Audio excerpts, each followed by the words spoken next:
guys. It's Matt, and thanks for joining me here. And it's Friday when I'm recording this video, and probably like most of you, I'm going to spend my weekend at home, having, chilling out. I'm a pretty laid back guy. I consume a lot of digital content, but check this out. Do you know how much digital content the average person actually consumes every single week? Brace yourself. It's 100,500 words of digital content each week. Think about it. That's like reading a novel. I mean, that's a lot of content. It seems almost unbelievable, right?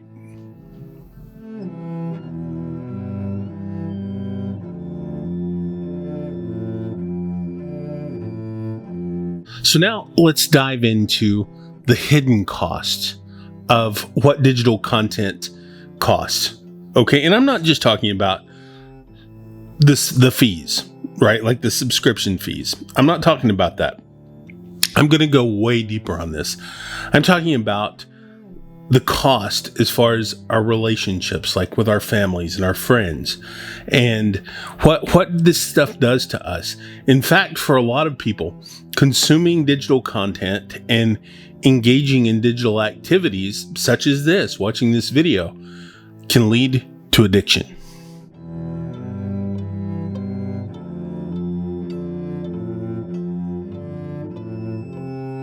So I want you to imagine something. I want you to imagine that you're just sitting on the couch, hanging out after an evening out of work.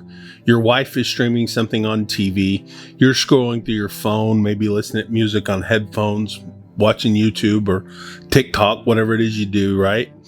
It all seems pretty harmless enough, right? But this constant exposure to digital content, experts say it can actually be harmful to us.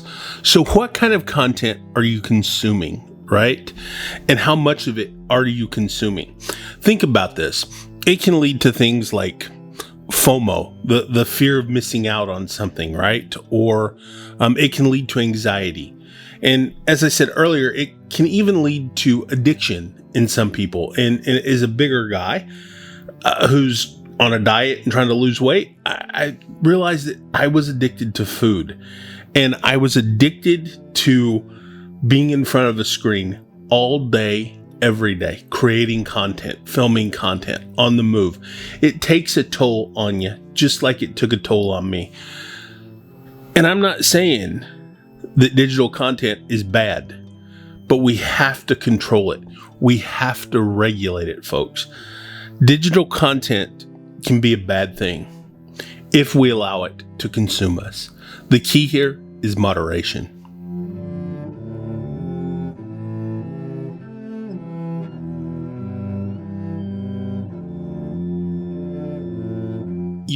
It's not just about us as individuals. It's about society. It's about the world around us, right? You see, the digital landscape, digital technology has changed the way that we communicate as a society. Many ways good, in many ways bad. Now, it's great to be able to connect over social media. It's a wonderful thing. It's a great thing to be able to hold Zoom meetings or Zoom classes or do workshops like I do over Zoom, or Google Meets or something like that. It's a great thing. But check this out. From a societal standpoint, the digital landscape and the way that we communicate and the way that we consume content online it's pretty new, right? So it may be changing our society as a whole in ways that we don't quite comprehend yet.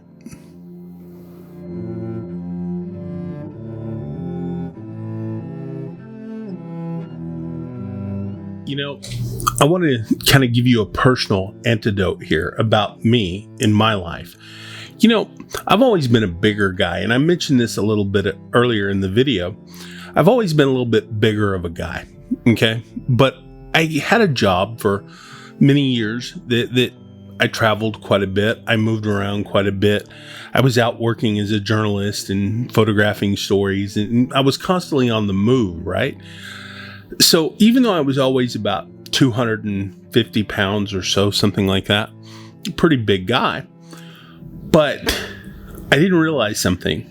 After I left that job 6 years ago, after I left this permanent job and became a freelancer for the past 8 years, I guess, 8 years now, and become a freelancer, I didn't realize that I was spending more time in front of the computer. I was spending more time on my digital devices. I wasn't moving around as much, but my eating habits had pretty much stayed the same, if not gotten a little worse. Then we had COVID. That actually made it a little bit easier for me to stay in front of my digital devices, stay connected, work, eat, and no activity. I went to the doctor back in February of this year, and I stepped on the scale, and check this out. I weighed over 530 pounds. That was a reality check for me. That was the reality check. It was like I gained in 8 years over 250 pounds, 280 pounds. That's too much. So it was a reality check. And this was just a few months ago. I had diabetes, found out that I was type 2 diabetic. Luckily, all my blood work other than that was checking out pretty good. But it was a reality check that something needed to change. I needed to get out from in front of the computer a little bit more. I needed to cut back on the calories that I was eating, quit drinking so many sodas, drinking more water, things like that, right?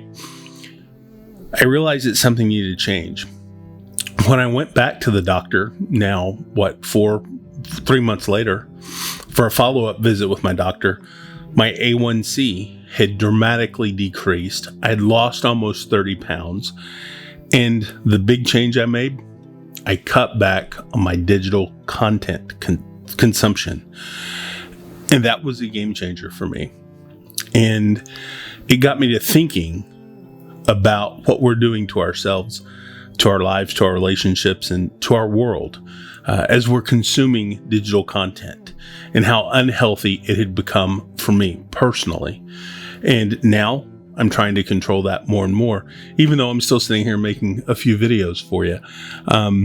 It does include getting out, functioning, getting out, doing things a lot more. Digital well-being is important, folks.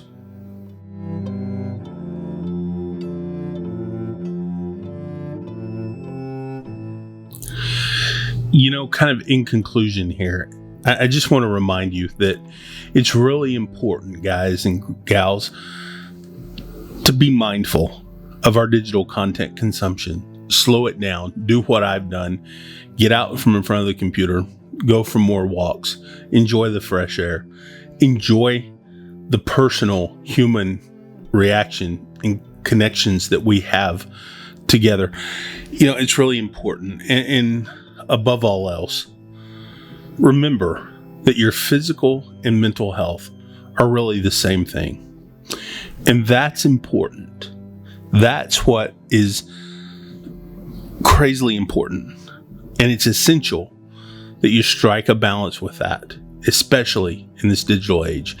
And now that I'm 43 years old and on my way to recovering from my food addiction and my digital consumption addiction, I'm starting to realize that in my life, some things need to change. And, it's easy to fall into that trap. Very easy. So before we wrap up, I want to thank you, most importantly, for allowing me into your home or onto your device here today to talk with you about this, because for me, this is something pretty important. And I'm glad that I've opened up with you about my addiction to food and to digital consumption. And I'd like you to drop a comment below and tell me about your experiences with digital devices and digital content consumption. Tell me if you've had any good or bad experiences with this. Let's talk about it and share your experiences with me. Let's talk about this. And one more thing real quick, be sure to subscribe to wherever it is, the channel, and because I really appreciate it. And, you know, look, I'm as guilty of doing this as anybody, creating content, contributing to the problem. But I think if we consume these good things too much, they become a bad thing, like anything else. So I think moderation is key. I'd love to know your thoughts, but please subscribe to the channel. Oh, and one more thing. Thanks for watching, and whatever you do, stay mindful and stay responsibly connected. I'm Matt. Thanks for watching.